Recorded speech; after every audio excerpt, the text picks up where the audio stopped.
recently, the southeastern part of Nigeria, where Nnamdi Kanu hails from, has been the center of widespread violence, mainly directed at government and state institutions, including the police and other security agencies.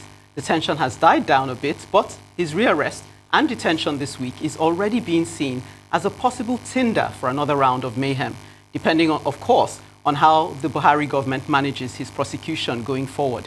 For the likely possibilities, we're now being joined here in our Lagos studio by LIBOROUS OSHOMA, a lawyer and public affairs analyst. Good to have you, LIBOROUS. My pleasure, always. Yes. Now, I want to ask your perspective. Is this a win for the fight against insecurity? Do you feel that this is what the president could have been alluding to when he says, I'll speak to them in a language they understand? Tough talk backed by tough action. No, this is not, it's not a win. It's far from it, very far. I think it's more of an ego thing, and this is like an ego play between Nnamdi Kanu in person and then the administration of President Muhammadu Buhari, who seems not to like any criticism, vociferous criticism against the person of Buhari. And Nnamdi Kanu had not been very tactical with his. And so it has nothing to do really with, maybe it's about insecurity. Well, everybody would have been celebrating because the same brush, the same vigor with which the government, addressed these issues and the issue of the unknown gunmen, or you call them the Eastern Security Network now,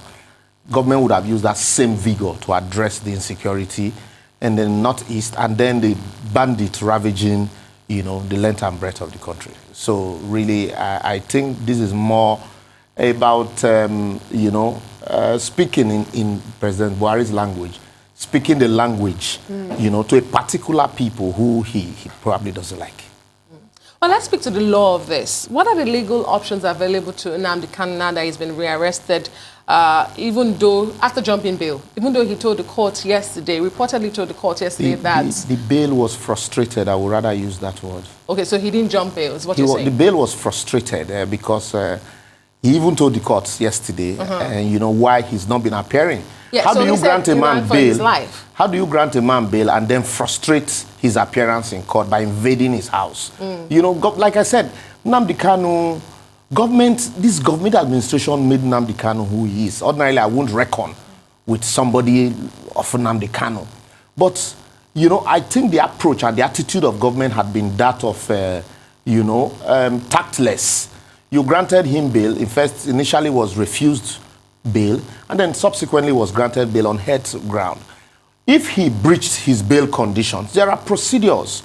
Kene is a lawyer. She understands this thing. You also know that there are procedures. All you need to do is at the next adjourned date, you inform the court that the man's bail should be revoked, that he's breached the terms and conditions of his bail.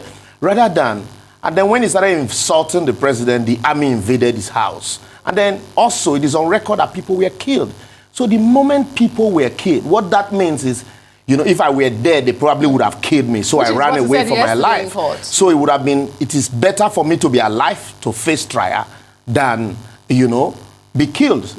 So that's why I would rather use the word frustrated. Okay. And so now, what are the options available to him? It's for his legal team to come back and keep representing him. So let's for this purpose of this conversation, let's use that terminology. Frustrated bail conditions. Yeah. Is it likely to get another bail? I do not think so. Okay. I do not think so. Even though I will not preempt the mind of the court, because also the person of Justice Binta Nyako has been right from even the last administration, even when the husband was a governor, even when she was in Lagos, she's one judge that had been very firm in handling her cases. But also, I will not take away the public perception and opinion of people, and then the attitude of Nnamdi Kanu in all of this that you cannot also take away. I must say it here that I do not like his style. I would have expected him to use persuasive language rather than, these abuses and insults against people that do not agree with his style, of achieving whatever he wants to achieve. And so to this extent, I think the court also will take judicial notice of all of these allegations. Most especially also the allegations against him are very grievous. Remember the NSAS protest and all of some of those videos and even the Biafran May 30th and 31st broadcasts, calling on people, those that dare to come out, that they will be killed in their shop. And, these are the same people you want to protest, So and why all of this is like this, I would say, it's because of the government's attitude, like I said. If it's a land where justice is allowed to prevail, irrespective of the region you are from, people would have been rejoicing on the street that, yes, this is a victory for the government. But when in some areas you want to rehabilitate, you want to negotiate with killers, and then in another breath, somebody who is just asking people to carry guns that he wants to overrun your country, you see him as a potential threat. People are always going to read ethnicity into it. So that's why government should handle this, with tact and yes, I mean, careful. you're going where I want us to go, because I think there's a tendency to conflate issues with Nnamdi Kanu. You said you don't like his style, but some might say it goes beyond his style. This is someone who there are allegations of violence and even possible murderous acts against him, carrying firearms, felony. So what are some of these sensitive issues that may arise on this issue, on this particular occasion, that should be handled tactically? Yeah, because first and foremost, what fueled those agitations? It is the attitude and the attitude of government, not just this government, but especially the seemingly what you call a nepotistic tendency of this government, and then the attitude of the government towards the southeastern people. And so it is now very easy for somebody of Nnamdi Kanu to come out and raise all of these allegations, and people will relate with them. So that's on one side. That's government's attitude. And then, when he started, it would have been also very easy to just forget about him in London, where he started his Radio Biafra. But the moment government made that station, a team for discussion, they've jammed the frequency, and only for them to come later to say, no, they have not been able to do that. Everybody started looking out for who is this guy, who is this guy.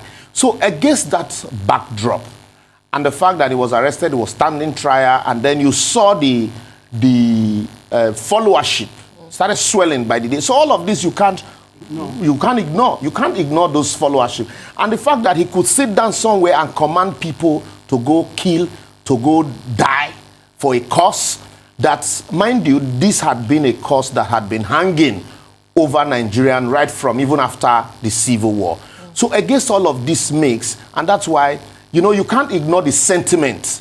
If you ignore it, you ignore it at your own peril. But for the fact that, yes, the man had committed, has been alleged to commit crimes, that also you can't take away. The government has a responsibility to protect lives and properties. So let the trial be fair. Let it be transparently be seen to be fair. And government should also use the same vigor, the same energy, the same strength to go after those who are killing up north, middle belt, and even in the south.